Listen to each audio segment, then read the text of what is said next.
All right, Cole. So first of all, happy birthday. You are turning at a very young rap age of 41,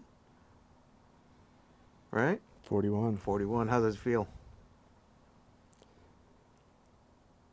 It's interesting. Yeah, Um, I think turning 40 was exciting. Turning 41 was not. right? Yeah, like Yeah, now you're like, I'm just counting down at this point. exactly. Like now it's like there's just a timeline Mm-hmm. on how much time that's left. Yeah, Um, it's a countdown. yeah, but it makes you Yeah, value your time and people you spend it with, absolutely. Yep. So you're halfway through your journey, and the way I look at it. yeah, I always There's, said after 60, 65, like we'll check out. mm-hmm. There's no really monumental, like significant days or years in a person's life.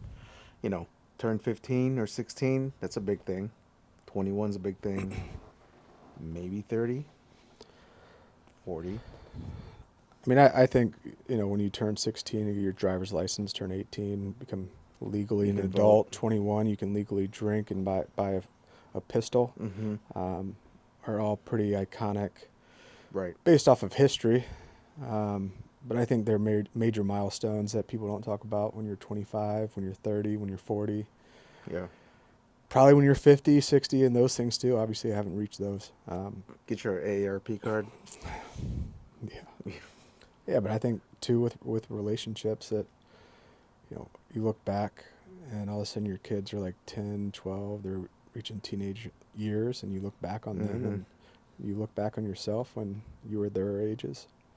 Um, and they're different, I'll say, chapters and milestones, and you could have anybody tell you, whether it's your parents and you're super close with them, and milestones that you're going to hit Yeah.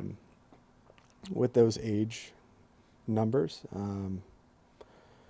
or other people, or you experience it yourself and kind of self-reflect on, if I knew what I knew now when I was 25 or when I was Mm-hmm. 30, would I even be able to digest it? Yeah. I mean, like, some people can get the world given to them at their footsteps, and they got to learn the hard way. Yep. Exactly. Um, I mean, you mentioned kids. I have an adult child. Surprisingly, it goes super fast. 1 minute they're in seventh grade, before you know it, they're in college. It's amazing, dude. yeah, Yeah. it's amazing, and you don't want to miss those key moments Mm-hmm. throughout them growing up. I mean, still, like, 16 is important to them, or turning a teenager is important to them. Yeah. Some of their, I'll say, whatever they're into in competitions and events, like being there for them, Mm-hmm. and recognizing that.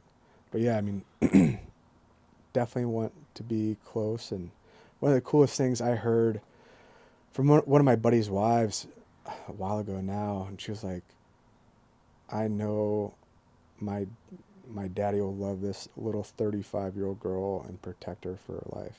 Mm-hmm. It's like, I want my daughter to say that. Yeah. Like, and like, for her to say that, she's still her daddy's little girl, it's like, no matter what age my daughter is, like, I really hope she says that and feels that Yeah. we're that close. On the outside for you, being retired from the teams is that you get to spend time with your kids now. Yeah. You know, so that's a Yeah. blessing in disguise, if you want to call it that. Yeah, You you're know, always trying to make up for lost time. right? Yeah. Yeah. But speaking of time, let's rewind back to what, 21 years ago, maybe 22. Is that how old you were when you first signed up for the Navy? Almost 22 years ago was when I was going into the Navy. Going into the Yeah. Navy. Yeah. Last chapter we talked about your childhood. Today we're gonna dive a little bit into boot camp and buds. And just to rewind back, what made you choose the Navy?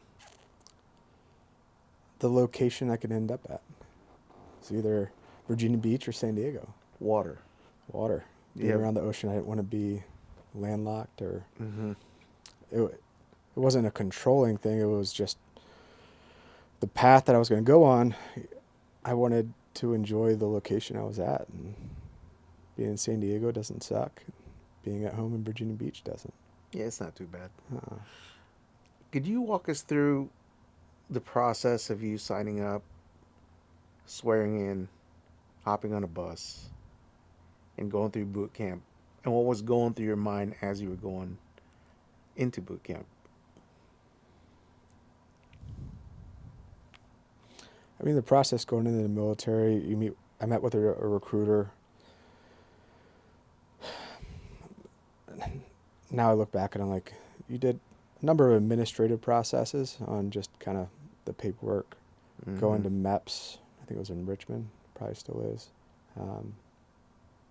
Where you do some other written tests, physicals, background stuff, and kind of from there, like, it's still a decision with the military to say, okay, like, here's your entry date in going to boot camp in the Navy. You know, there are, I think, certain physical tests or standards you had to pass. How'd you do? Flying colors? I did fine. Like, it wasn't anything I was concerned about, like running a mile and a half or push-ups or sit-ups. Right. Just from my history, I was like very active physical kid. And wasn't really concerned about that. I was just more of like, all right, checking that box. But yeah, when that day came of, all right, here's when you're going to go to boot camp. Left from military circle. There, I don't know if it's still there or not. There's some Navy Recruiting office there? big recruiting office there, and I don't think it's there anymore. yeah, Yeah. everybody meets there, and you get on a bus, and I guess we flew to Great Lakes. And you get on another bus and go to Great Lakes. But yeah, I mean, like, my high school girlfriend was there. My parents were there. Yeah, everybody's like in tears. A whole fanfare going on there? Yeah, I A mean, little farewell? at that point, 9/11 had happened. We weren't in war. I think my parents knew and had been around long enough that they knew what was coming. High school girlfriend, you're going into the military. So one of my biggest concerns going to boot camp, it was probably out of a movie, was I was really concerned about being able to, like, not laugh in front of like a drill instructor yelling at me. Like, that was a major concern. Because you're a smartass. Yeah, smart ass. But I don't know, like, just out of the movies, like, man, I really hope I don't bust out laughing. Yeah. But so yeah, left military circle. Ended up at Great Lakes. We get off the bus, and the drill. I remember the drill instructors were there just yelling. I was like, I was serious. Like, okay.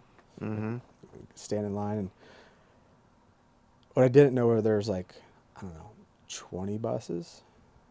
It's probably 500 people at a minimum that night. Like, we showed up at that night. It was probably 8 or 9, dark. It was in February, so cold for sure. And they kind of move you through like a production line of like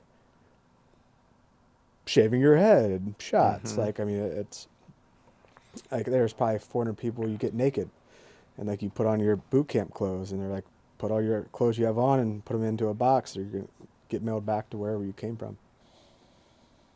And I remember like going through that kind of whole production line of stuff, and you get into your barracks. And I was like, what the fuck did I sign myself up for?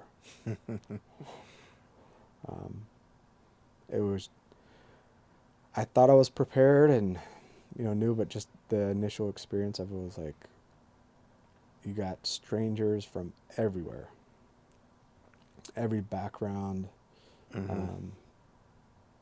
every experience. And it's just something you had to get through and new environment. So was that a shock to you as far as being exposed to people, and now because you're an only child, you played individual sports mostly or mainly, and now you're in a room full of strangers and having to work with these guys for the next what 6 weeks, 8 weeks in boot camp, It was 8 weeks. eight Yeah. weeks. I mean, I think naturally there are people that you just kind of gel with, Yeah, personality wise, and there right. were definitely a couple of people that I naturally gelled with on that. You're getting fire hosed with information on like the Navy Creed Mm-hmm. and the basic foundation of somebody entering the Navy and how it functions and organizational charts and we're seeing they show you like a SWIC video, a SEAL video. Um, there were a couple physical tests you had to do right away. We had these shitty boots. Like they're blue khakis, shitty blue collared shirt, and like steel toe boots, and had to run like a mile and a half in them. Oh, jeez. To like, you're under a SEAL contract, so you got to run this. And I mean, those things you can't fail. You'll immediately get disqualified for your SEAL contract. What happens if you get DQ'd for your SEAL contract? And go to the needs in the Navy. So you're wherever the Navy sends you, whatever the Navy wants you Yeah, to do. it'll like kind of immediately disqualify you and like Damn. contract's null and void. Great path that you laid out, but ain't going there anymore. Was that a motivating factor for you not to fail? Is you don't want to be in this like Navy purgatory, Yeah, I mean, I didn't want to fail, right? but I was never concerned about the standards that they laid out. They were pretty easily attainable Yeah. going into it. So, at that point, running a 7-minute mile wasn't a big deal in whatever shoes. Mm-hmm. What was your hardest, one of your toughest challenge in boot camp? Or did you have one?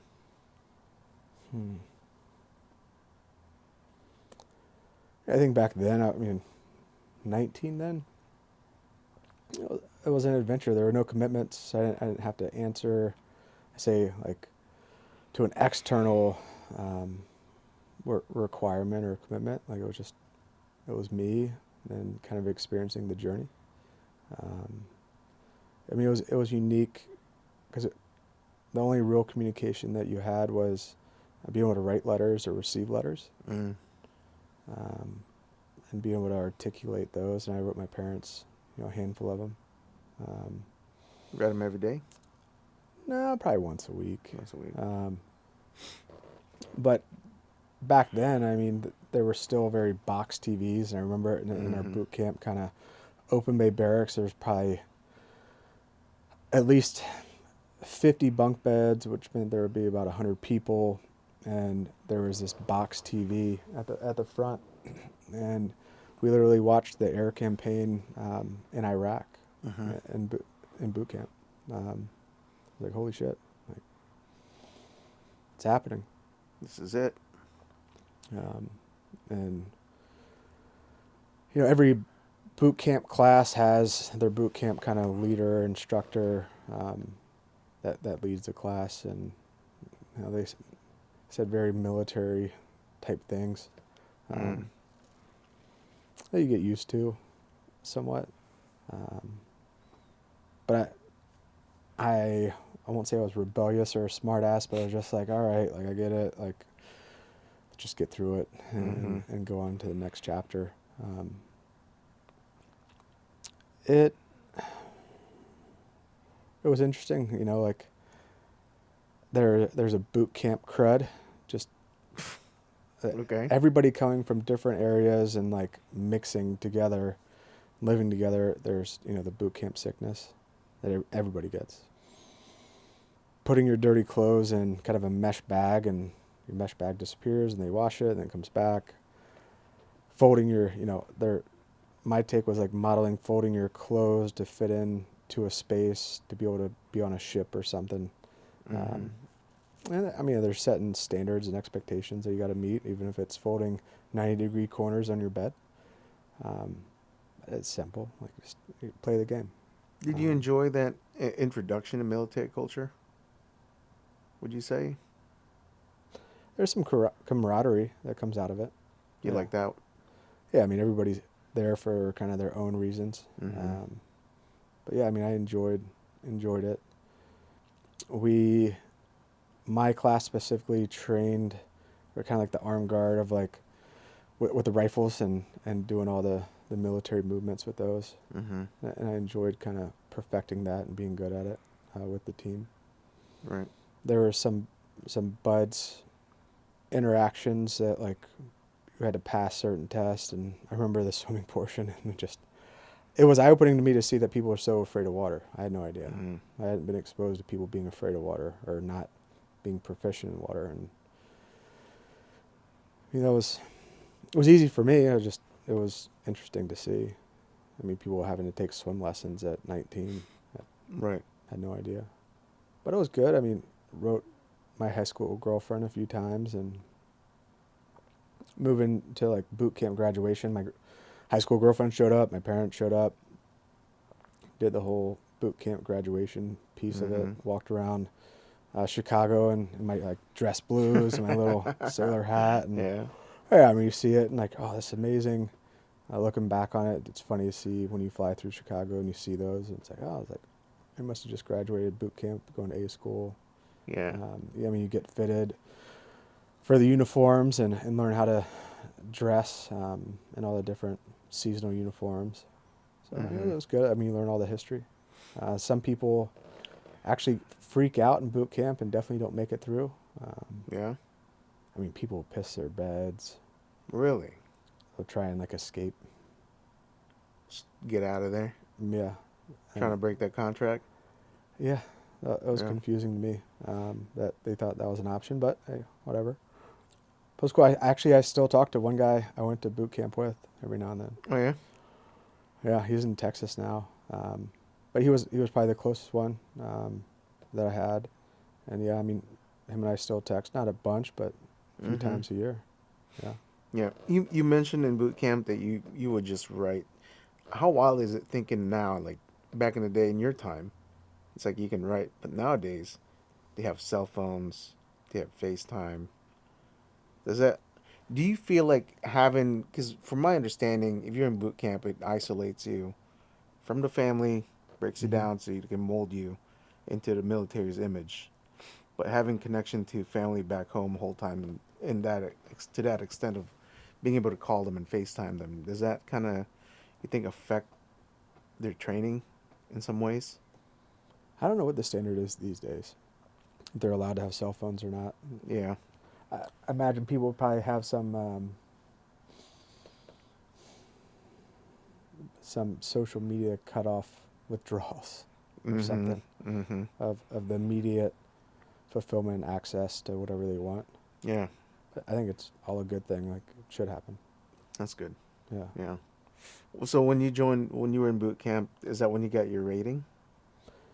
No, at that point there was no SEAL rating, so Right. there are a set of other kind of trade skills and schools that you go to afterwards, and they're called A schools. Mm-hmm. So they're trade schools, electricians, all the other different signalmen things, and I had chosen Master at Arms for a couple of reasons. It was a 2-week course, so it was one of the shortest ones, and like you would be a military cop, which I was like kind of, if I didn't make it through for whatever reason, I could do that, You could do be an my 4 inmate. years, and always wanted to be an undercover cop, and at least would have some experience and background going into that. Mm-hmm.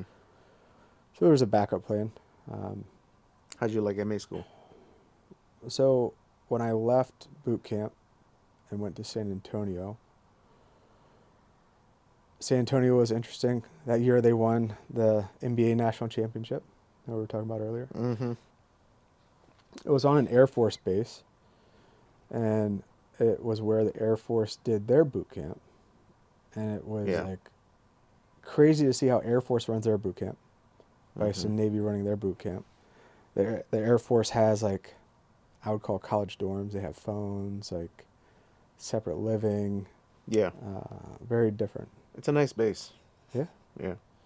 Yep. There was the 18 Delta course, so it was like there were SEALs that had already gotten their tridents that were going to kind of the next step in their medical Yep. training. So got to meet some of them. But overall, it was a good experience. It was good to have some freedom back.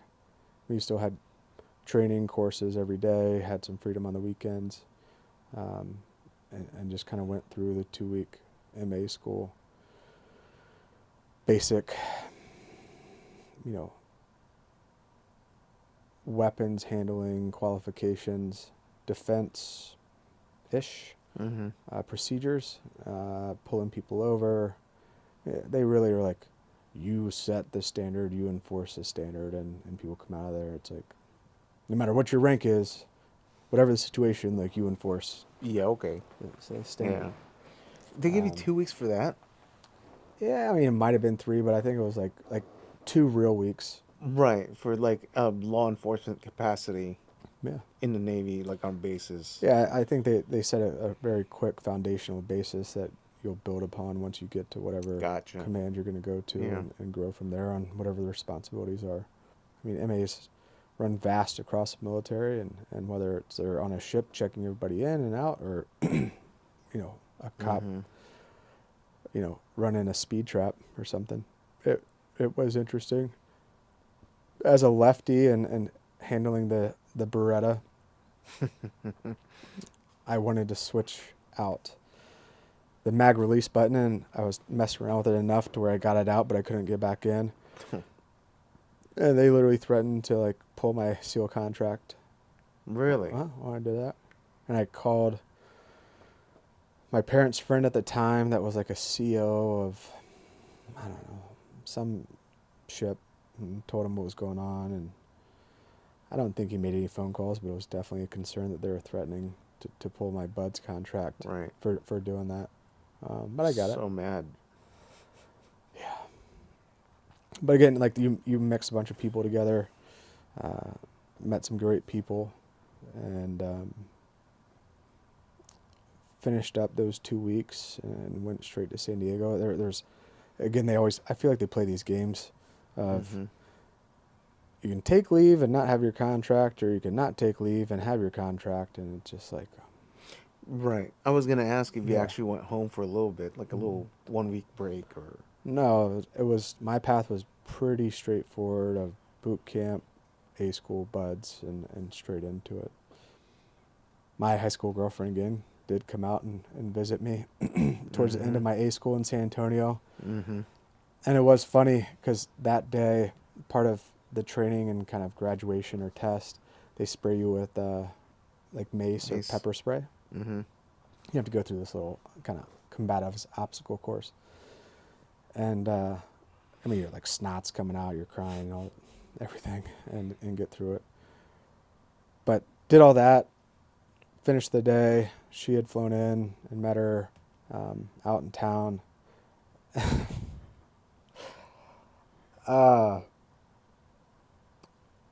I'll just say she was kissing me. Oh man.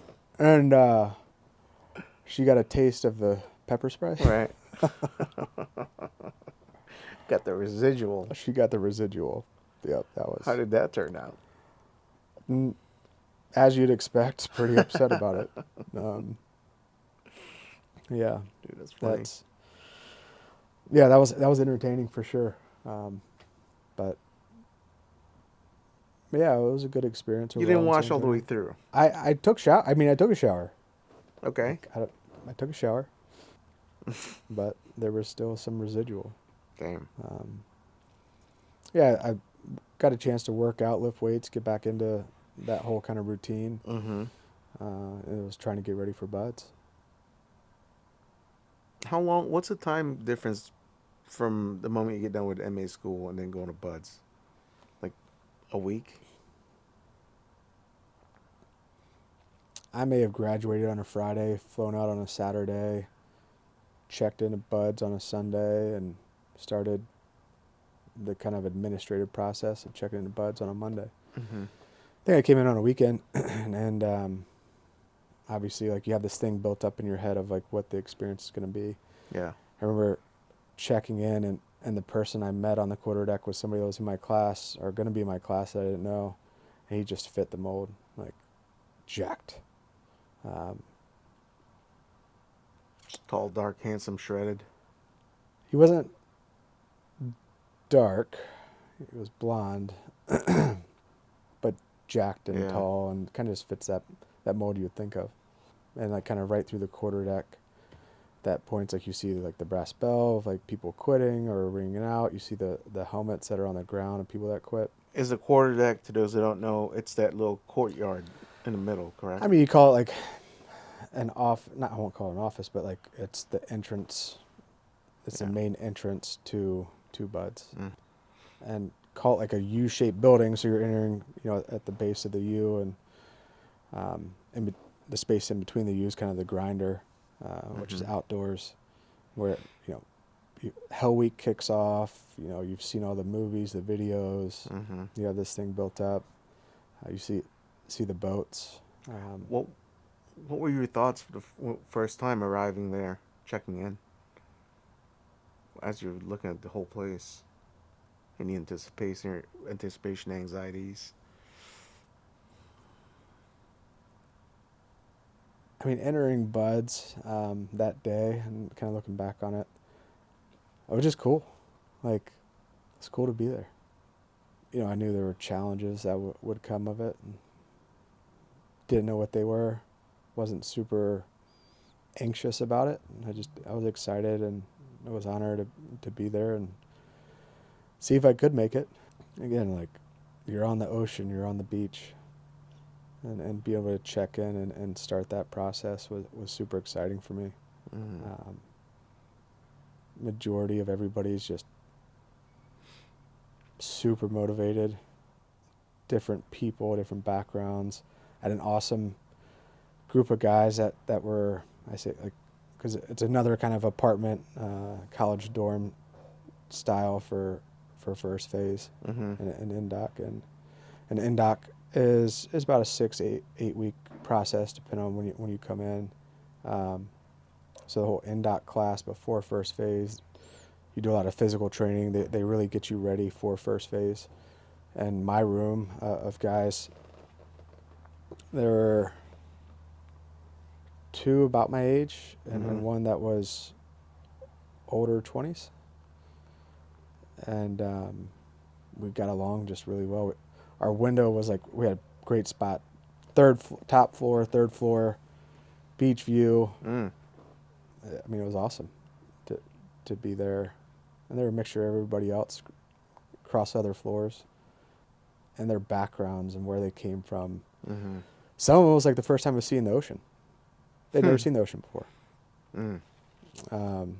Coming from Kansas or Right. wherever. Some grew up in San Diego.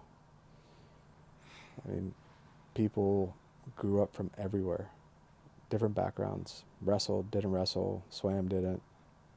Never been in the ocean, never seen it. Surfers, swimmers. It was cool. Did you find it? Did you find it intimidating seeing all the other guys out there? Did you size yourself up against them? Like, oh man, that guy's gonna make it. Like, I mean, there were guys that were like, I would say, bodybuilding, shredded mm-hmm. looking, and there were the shorter, kind of stockier guys. Call him a Smurf. There were the Smurfs too, the short Yeah. crew, and everywhere in between. There was a group of officers. Majority of them came from the academy. There was one, and I'll just he'll know who I'm talking about. Had a Marine background, switched over, became an officer, and was in our class too, and become a SEAL. And so there's a good mixture of people and experience. And another guy that was an officer, and like still talk to him probably at least once a month. Lives around here. That was I think a lieutenant at the time, Mm-hmm. and spent time in the military. Or sorry, Navy, as a I think like a surface warfare officer, and decided to make the leap in becoming a SEAL officer. And there were some studs too, but yeah, I mean, there were guys. There was one guy that it was literally his third time at Buds. Oh wow. It was an E6. Resilient. I think early 30s. Yeah, good on him. You were 20 when you 19. 19. Yeah. So you got guys that's in their 30s going in, still trying out. Mhm. Yeah. After they haven't made it for 2 times, Mm-hmm. I couldn't imagine. I mean, But I mean, good on him. yeah. That guy specifically, his third time he made it through. Just not to make a long story short, but yeah, that guy did. But getting to Buds, man, like, you know, the different phases, the instructors that lead the courses. You know, Monday was eye opening because you're an indoc, you have first phase, you have second phase, third phase. You see them all kind of run around. Mm-hmm. You're stenciling T-shirts with your name, not really fully understanding why. And you're one-lining the old. Good old one line. Yeah. Yeah. You're one-lining kind of the old pairs of clothing that whether people failed or phased out or whatever. You know, a lot, again, like learning how to make your helmet inspection ready. What do you got to do? I mean, we would spend every Saturday and Sunday sanding, painting, pouring epoxy. Like, you had to put your name on it, your class number. If it wasn't right, you have to redo it. Well, hold on. I'm sorry. Why do you have to sand or put epoxy? I mean, it's the helmet has to look perfect. I mean, it can't have blemishes. Okay. I mean, you might as well be a body shop, like, because if it has blemishes or bubbles, or however it cures, if you overspray, underspray, miss okay. spots, it's very intricate, and you're very proud of it too. Like, you don't want to have a shitty looking helmet. Mm-hmm. Yeah, it's really important. It takes time and care to Seems do like that. that's training in itself. Teach you the value of the details of all of it. matter. And from Indoc, you kind of get your first load out of equipment. Mainly it was just kind of uniforms, clothing, hats. Kind of learn some basic requirements, standards. You do your sand run, your ocean swim. Mm-hmm. You have to pass kind of the Buds test requirements again of push-ups, pull-ups, sit-ups, and they kind of establish the date when that class will start first phase. And some of it's the education too of like, all right, you start first phase and like, I don't know if it's week 3 or 4, it's like that's when Hell Week is. And but they're always like laying a great foundation and just stuff to build on. Swimming, breath holding, knot tying. I mean, I remember this is a great story. I love telling this one. Like, I'll always smile and remember this. So we were in Indoc, and we were over at the pool across the street, and our Indoc class was, I don't know, doing something in the pool, swimming, doing whatever, and first phase was at the other end. And one of the instructors in first phase, like, yelled kind of at our class, were like, any of you guys a lifeguard? I was like I was. Mm-hmm. And I know we left it out earlier, but yeah, I was a lifeguard somewhat in high school in the summer. And I was like, I was. Well, the instructor was an offensive lineman for Arizona State. Like, What? 275. He was the dude that if we were going to do a log race, he would pick up his own log and race Oh shit! us, all 5 of us, carrying the same log. He's one-handing it. I mean, he carried it with both, but like, Right. yeah. Yeah. And he's like, you better not let me beat you. Well, he's like, who's a lifeguard? I was like, I am. And there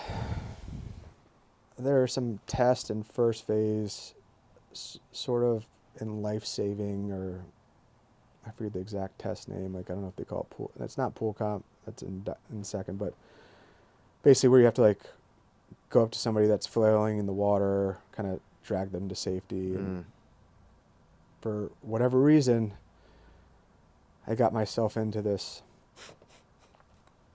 pool comp lifeguard saving interaction with him. Mm-hmm. He was like, "Perfect, you're a lifeguard. I need you to rescue me." Oh, Okay. I'll let's do it. yeah. And so he's playing in the deep end, like flailing, like I'm drowning.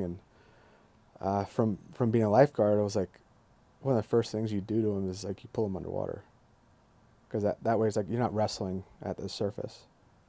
Mm. And again, you're pulling a 275-pound offensive lineman from Arizona State underwater, and I did. He went under and like did my little lifeguard saving thing and like pulling him up to the surface, and he did this reverse flip on me and just started sinking to the bottom. Oof.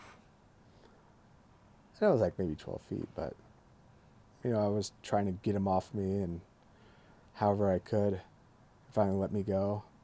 So I swam back up to the surface, grabbed some air. He came up back up to the surface, grabbed some air, starts doing a little filling thing again.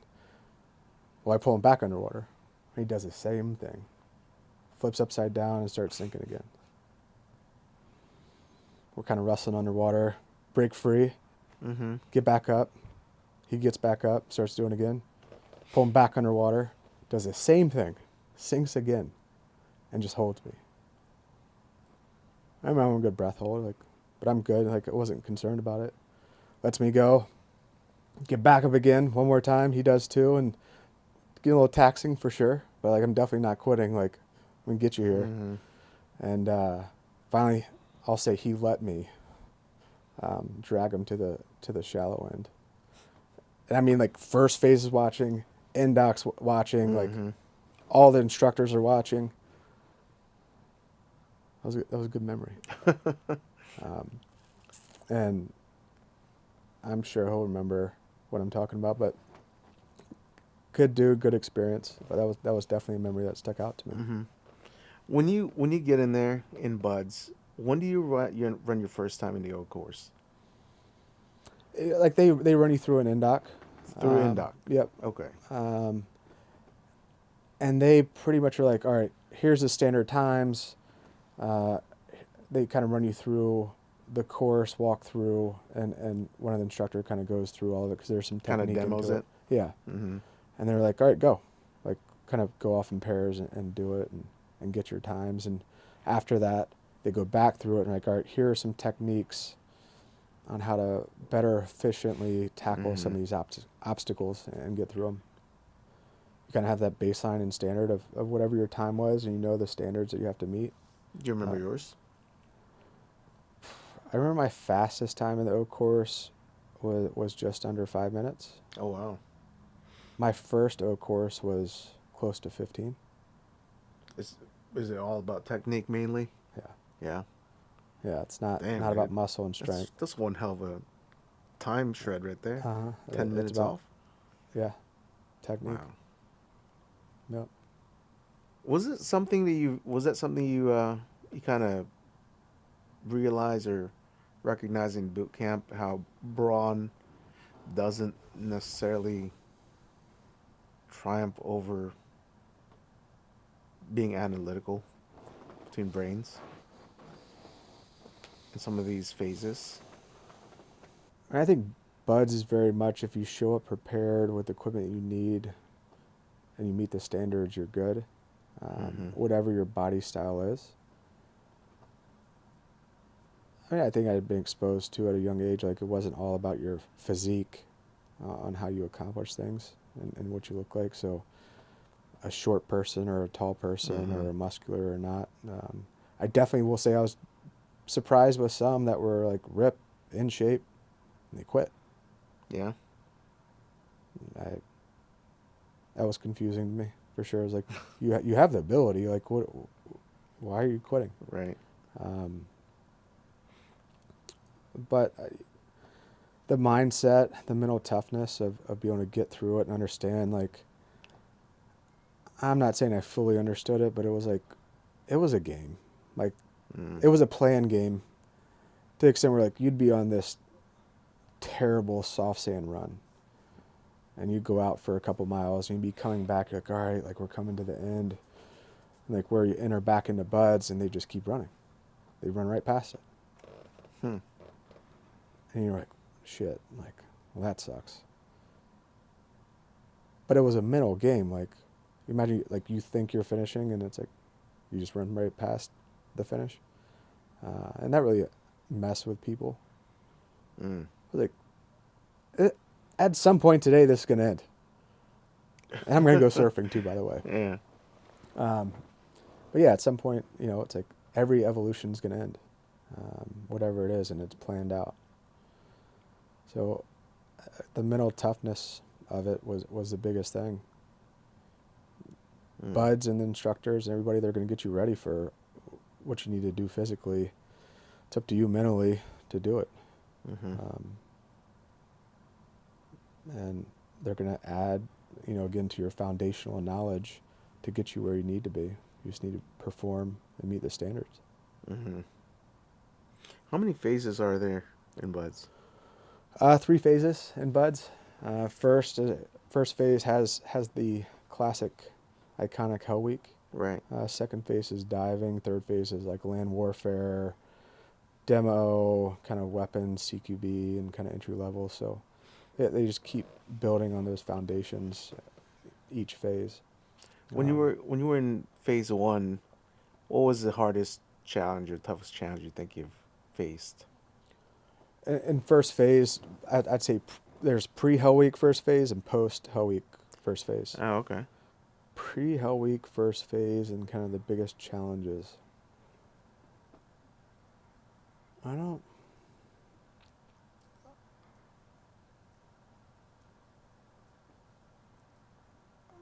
say the things I hated were always the runs. I mean, there were so many times I wish I broke my leg. It's like, please just like step in a hole. How long were these runs? How far were these 2 to runs? 5 miles. Sand. Soft sand. Running in soft sand, if you haven't done it, it's pretty miserable. But there were, I would say, no real big challenge. Like, I enjoyed it. I did. I enjoyed it. Like, when we had time, I had no car, no bike, and like the people around me and the like-minded people, it was enjoyable. Like, it was very much still a new entry into being an adult and taking it day by day. But I enjoyed it. Like, may sound crazy, but it was fun. Mm-hmm. So gearing up for Hell Week, though, I mean, obviously nervous because I don't think, I would guess most people haven't stayed up for a week. Yeah, that's right. You don't sleep, right? Barely sleep. Yeah, you barely sleep, or you get very little sleep. I don't know the exact mileage, but we'll just say like run 100 miles that week on the sleep that you have and the food. Swim, paddle, do everything. So, I mean, there's some nervousness of it. Obviously, it's coming. It's not just like they bust in your barracks. You're like, all right, how we starting? Like, you very much know. And leading up to that, basically, that Sunday evening kicks off Hell Week. So Saturday you have off time. Sunday at a certain time, I'll say midday, you have to meet in the classroom. People have pizzas. You get some briefs. We had a Centennial person come in our class. So Centennial meaning so we were Buds class 247. Somebody had graduated 147, came in and kind of gave a motivational speech. Oh, that's cool. To our class that was still active duty. So that was super cool. Really just kind of hanging out, resting, hydrating, eating, kind of preparing for the unknown.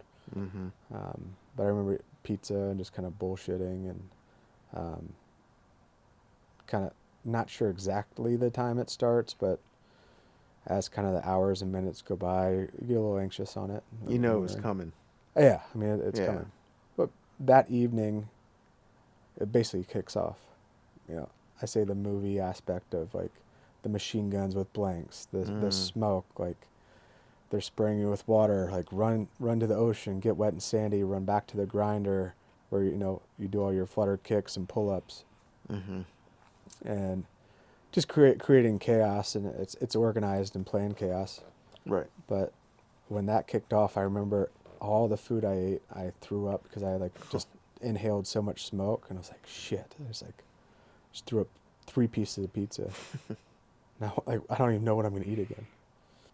And part of that week's a blur, but kicking it off Sunday, you know, you're running on the beach, you're swimming in the ocean, you're getting wet and sandy, you're running with the boats in your head, you're taking the boats in the ocean, paddling, coming back, running around in circles, organized circles. People are ringing the bell left and right. Mm. Like you hear the bell, and there's breaks in between, and they're not breaks, but it's more of like less activity and more of just freezing, Mm. wet and sandy, getting some good chafing going on. And you do this thing called paddle around the world, where you take the boats on the Pacific side, paddle down Imperial Beach, run the boats across the highway into San Diego Bay, paddle the boats through San Diego Bay, back through the harbor, Mm. back around, and I mean, you're delirious. Like, you're seeing things. I remember seeing like a sandbar. Like, I'm like stopping everybody. Like, there's this like sandbar. You got second phase guys that are swimming out Taco Bell and burritos to us. That was like a thing, and so like you're eating that stuff, and it's just back and forth. Like, yes, you get 3 meals. You know, you get breakfast, lunch, dinner, and that's kind of your time to semi rest and not fall asleep. There's guys falling asleep, bells ringing, Mm-hmm. people are quitting. There's something called like I think that it was like the frozen docks or ice docks, whatever, where like you have to dunk underwater for a few hours on the San Diego Bay side of things. I remember a close buddy of mine at that point. Afterwards, we got out. It was like, cool. Moving on, kind of the next exercise, and he wasn't next to me anymore.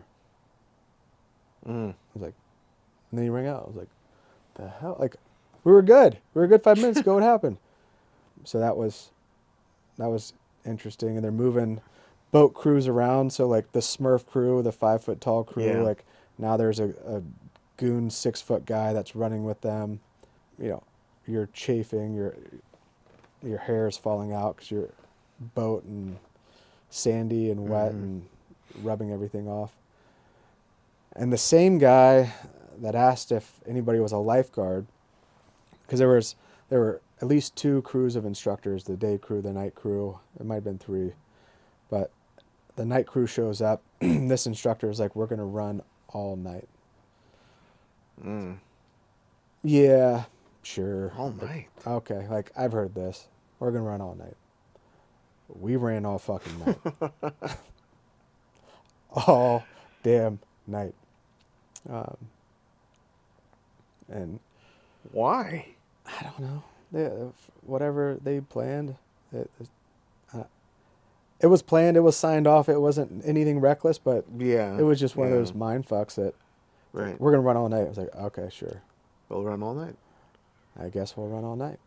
Um, Well, let me ask you this question: whenever you're out there during Hell Week, someone rings the bell. Did that have an impact on you on some level? Like, damn, if Cadet X or student X quit, he was good to go. Did you ever think that you might quit? no, That thought never crossed your mind. no. I was like, no fucking way. I'm going home quitting. Oh yeah. No, no. I mean, like, sure, was it cold and chilling to hear the bell ring? Yeah, but it was never that was never like I'm like kind of at my limit. I was like, no, I'm not going home Empty-handed. ringing the bell. Yeah. Like, but absolutely not. Like, Mm. I mean, a mixture of it. I was like, fuck you. Like, I ain't ringing the bell. Mm-hmm. Like, I'll show you. I told everybody I was going to do something, and I think that's a positive and a negative of myself. If I tell you I'm going to do it, no matter how painful it is, I'm going to do it. And everybody that knows me well enough knows that if I say I'm going to do it, like, he's gonna fucking do it. Mm-hmm. Like Yeah. whether it's right or wrong, he's gonna do it. So, Yeah. um, but no, I mean the Hell Week was a great experience. Towards the end, you don't know when it's gonna end. You're at that point, kind of going through that entire week. There were 2 times we got to sleep for about an hour each. I think on a Tuesday night and maybe like a Thursday night or early Thursday morning or something, Damn. for about an hour each. And there's like a TP tent, cots. They throw crashes in to wake you up, get you back out. And, you're cold, sore, stiff. I don't care what age you are.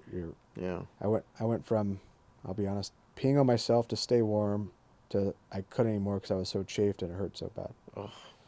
But you're just getting through it. Like at some point this is gonna stop. I don't know if I really remembered what day it was at that point. But yeah, I remember Friday, I'd say morning. You're back with the boats, doing ocean stuff, getting wet, sandy, whatever, and we're facing the ocean, Mm-hmm. and they tell us to turn around, and pretty much the entire instructor staff is staying on the dunes. That's got to be intimidating. Yeah, no, intimidating, but like that was the end of it. Mm. So yeah, like that was how they. I remember securing our class was like the CO's there, huge American flag, entire staff, and securing the class. And this is just for phase one or for the That's whole the end thing? of Hell Week. And Hell Week only. It's the end of Hell Week. Damn. And amazing feeling. You kind of look around and kind of see who's left. Mm. You do the med checks, those things. You get some nice, dry, warm clothes. And I gotta find those pictures. I got some good ones. I remember my hands were like double the size, just Oh, swollen.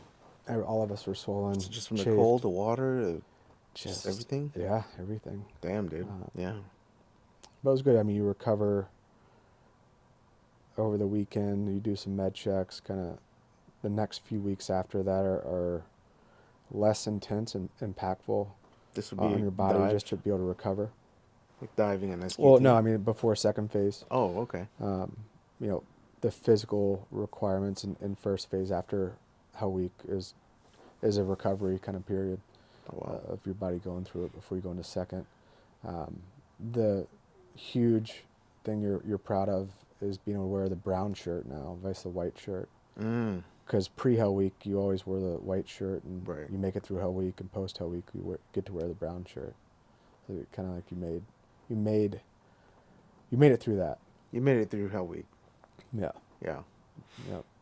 Yeah. So now then you roll into phase two, Two. dive phasing, Yeah. phase two. Yeah, dive phase. I was excited about it. I had spent some time diving with my parents on, open air kind of dive rigs, and nothing new. And again, being in the ocean, like, it's fine. It's your element. So you get a lot of education. There are some educational requirements to pass based off of dive tables and the bends and things to watch out for on the closed rebreathers. Mm-hmm. And again, it's a new tool. It's a new base layer that you learn and are building on.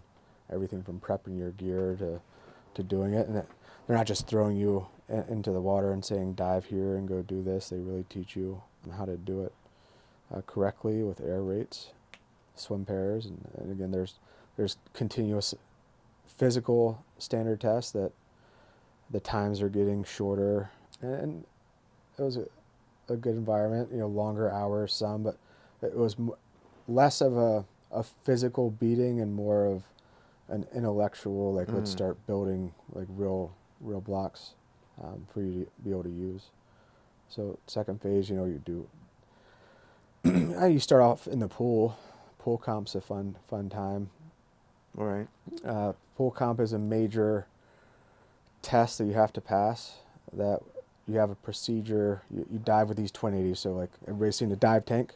Essentially, there's two of them, Mm-hmm. and there's a tube coming out of this side and a tube coming out of this side, and air comes in here, air goes out there, and you walk through a procedure on land and in water on troubleshooting if air shuts off, Right. and you get to a point within the curriculum and timeline of it's pool comp, which basically means you walk, you put all that equipment on, you go into the pool, you're crawling across the pool bottom, and instructors dive down, Mm-hmm. they'll turn off your air.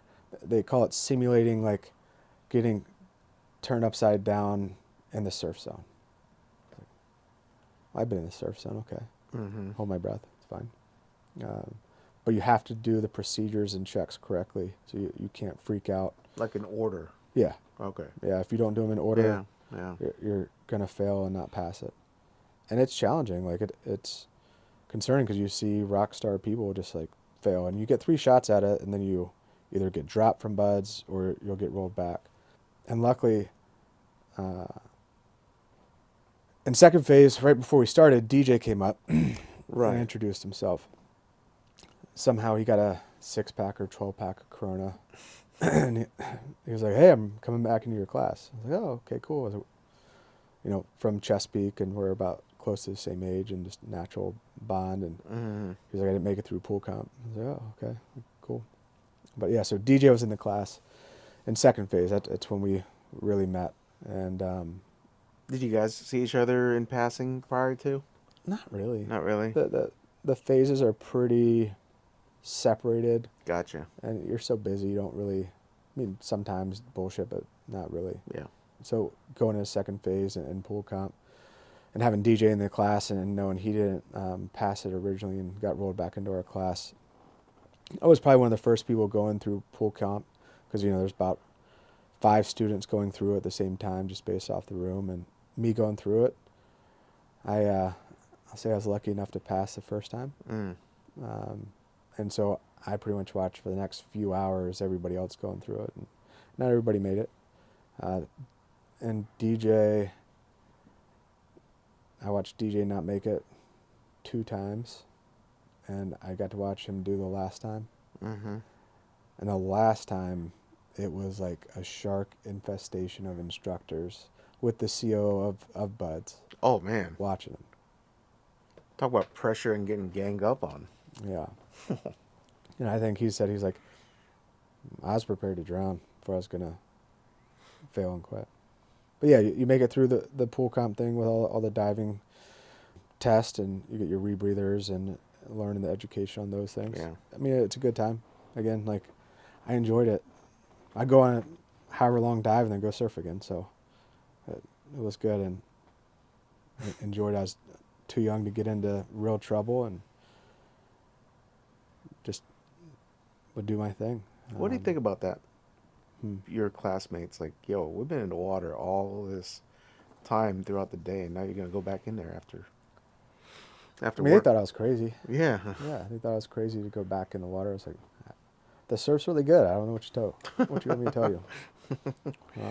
Talk about loving what you do. Yeah. Yeah. Uh, You move on to third phase. yeah. So the end of second phase into third phase, I had a little hiccup. Oh. I know I said I was young enough not to get into a lot of trouble, but I was young enough to find myself in trouble. Mm. And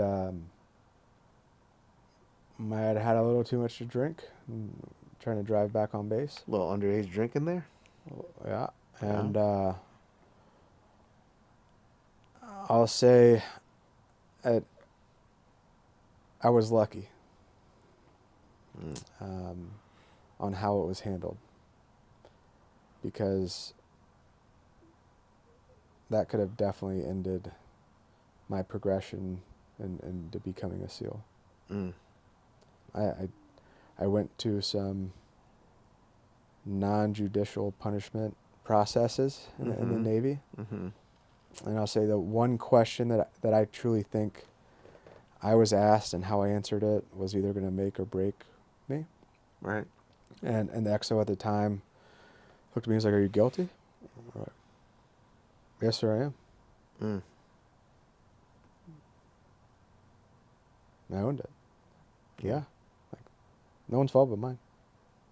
I was like, all right. And at that time, he was like, "You ever heard of the Seychelles?" I was like, "No, sir." "Somewhere in the middle of the Indian Ocean that I'm going to send you if I ever see you here again." Mm. Okay. Like, this is just one silver bullet you don't have. Right. All right. Never saw me again. Jeez. So I went on to third phase. After that, that was a little short after Thanksgiving. Yeah. And third phase was great. I mean, like, third phase, you start traveling. And I don't mean, like, far traveling, but you start Yeah. traveling, an hour east, north, um, learning some basics on shooting standards, weapons, explosives, a little CQB. You go out to San Clemente Island. You get to do the 5 mile swim with sharks, great whites, a few other things. And it was a blur, but it was great. You learn kind of foundational skills on all those weapon systems, explosives, Mm-hmm. CQB, flat range shooting. You get issued more gear. You like that? Yeah, it was all a good time. Yeah.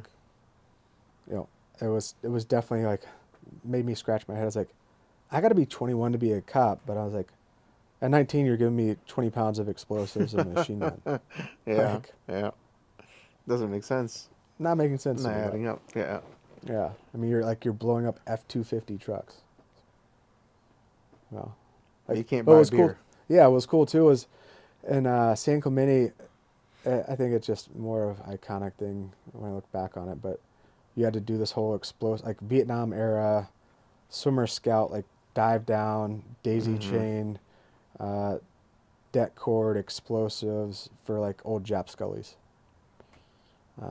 Like back in the day where they would dive down, attach charges, and blow them Mm-hmm. up. Mm-hmm. That's cool. So yeah, that was a good time. But yeah, I mean, you finish up third phase. At that point too, they made more of a big deal of graduating from third phase than now. I think it's more of a big deal when you graduate SQT and get your trident. Mm-hmm. But yeah, I mean, graduate third phase. Parents were there. High school sweetheart was there. Still there, huh? Yeah. And at that point too, I'm pretty sure. Yeah, at that point too, I'm pretty sure you got what team you're gonna go to on the East or West Coast. May have been a little after. Memory's a little off, but I'm pretty sure we all knew what teams we're going to, and originally I was supposed to go to Team 1 on the West Coast. So Mm-hmm. stoked on it. I hadn't really told my high school sweetheart girlfriend at the time, and she found out. She's like, "You're what?" Yeah, I'm going to Team 1. How'd she take that? Yeah, she wasn't really thrilled. I bet. Yeah. But yeah, graduating buds was great. Rolling into SQT, which SQT is SEAL qualification training. But before SQT, you get to go to Army Airborne static line in Georgia. I think that was like a 2-week school, 3-week school, somewhere around there, 2 or 3. And that was a whole different experience. We stayed in condemned barracks. You're in super good shape. The Army airborne instructors are like, drop down and give us 20. It was like, okay, we'll start counting at 0 and just tell me when you want me to stop. I mean, that was everybody's like okay, Yeah. like, you Yeah. can't really hurt us at this point. Like, but yeah, it was a good time in Georgia and static line. And I hate heights. You So do? I hate heights. Do you still hate heights? Yeah, No way. yeah, I hate heights. After all those jumps I've seen you do? Yeah, I'll get into that later. But Yeah. yeah, static line was a whirlwind. Like, luckily I didn't break any legs. There were definitely some people that did Yeah. and got us some issues. And came back to San Diego and started SQT. And SQT, I say, is another layer of training that Now you have your base foundation, and let's build on that. So you learn more on diving, you learn more on shooting, CQB. You do some jumps, um, some land warfare, land navigation. You go to Alaska, do some cold weather training. Mm-hmm. And through all that, then if you're still there, and I say if you're still there because there were people that were dropped in our SQT course for performance and a few other things. So if you're there at the end, that's when you get your trident from SQT. Okay. So you still don't get your trident even after you've done your jumping. You don't get any of that at all after SQT. You get your trident after SQT. After Like SQT. graduating SQT, you get your trident. Mm. And how was that? Your graduation? So at that time SQT wasn't public, so it was just our class, the CO, the instructors, and you get your class, and you have the picture of us in the water wearing them. It's in that one book. That, I don't know if it was Yeah, Easy Day. yeah. Yeah. So that was us the day we got our tridents. And there's some time period kind of graduation from like when you need to report to your teams and what direction, how much leave you have or how soon you have to report. Right. Did you have any family time after you graduated and got your trident? No, well, when I was an SQT, and actually when we were in Alaska, the instructors were like, hey, we need, I think it was like 10 volunteers to go to Team 10, skip your leave and get it right into a workup. Mm. And I had orders to Team 1. I was on the West Coast. And I mean, maybe there was like 5 people that raised their hand. And I was kind of like, well, what the fuck did you sign up for? Like, literally, it's like, I signed up to like go get into workup and go on deployments and Right. do some real work. And,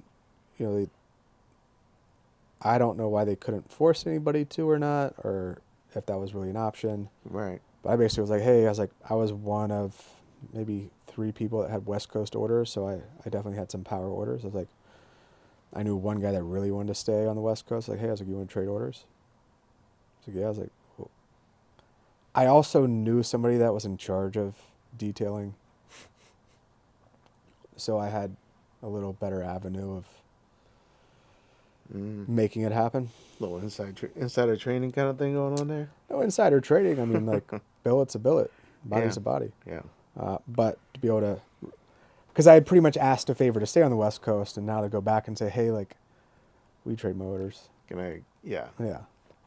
And you decided to go East Coast because go work up. Yeah. Getting to do something. Yeah. Yeah. I don't care about waiting. I don't need 30 days vacation or whatever. Yeah. Like, yeah, like if I can get into a workup and start going.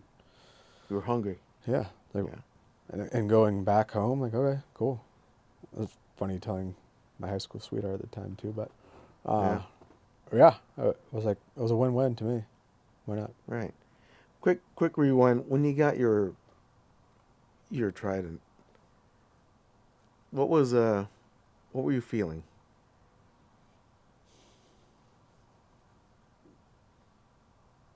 I don't know. I mean, when I got my trident, it was a mixture of emotions.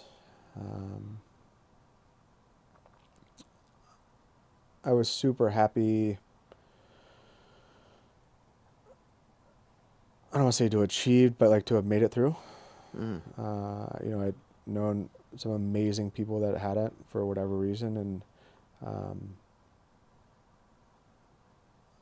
I was happy to have made it through and achieved that, but understanding that like this is still the entry level. Right. I was proud to be able to tell my parents I made it, and the people that had supported me and mentored me when I was young. Yeah. That I felt that they all had contributed to me making it through and getting through, and letting them know that it wasn't just me. It was everybody that was involved in my life getting there. Helped you along the way. Yeah. Yeah. So, and I was stoked. Like it's like a fraternity somewhat, like your class and friends, Yeah. and you're super close and excited. So excited for everybody that was still kind of staying around. Yeah. It's exciting. Mom and dad were proud. Yeah, Yeah. yeah. And I think obviously only child, super scared and with wars Right. going on and things, but no, I was stoked. Um, a sense of accomplishment Mhm. and proving to yourself. I felt like a little proof to everybody else that it was kind of an achievement that was unarguable. Of I am tough, but like I I care about the country. I kind of put my money where my mouth was Yeah. on it.